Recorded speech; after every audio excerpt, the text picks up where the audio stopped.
Liberal Democrat spokesperson, Marie Goldman. Thank you, Mr. Speaker. This week, the Institute for Fiscal Studies warned us that local authorities' special educational needs deficit is currently at £3.3 billion, and without proper reform, it could rise to £8 billion within 3 years.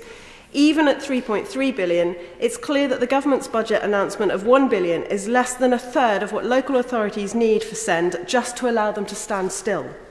Meanwhile, the £740 million of capital funding announced recently is, according to analysis by Special Needs Jungle, less than the average of similar funding over the last 3 years. And besides, it's capital funding, meaning buildings and equipment. I'm not saying that isn't welcome, but what's the point in more classrooms if we don't have the teachers, teaching assistants and support staff to fill them? And then reports online suggest that the Education Secretary this week told teaching unions that schools would have to find money for their underwhelming 2.8% pay increase from efficiency savings in existing budgets. I understand, she suggested, and well, I'm going to check my notes because it seems a little optimistic, that schools could pay for it by switching their bank and energy providers.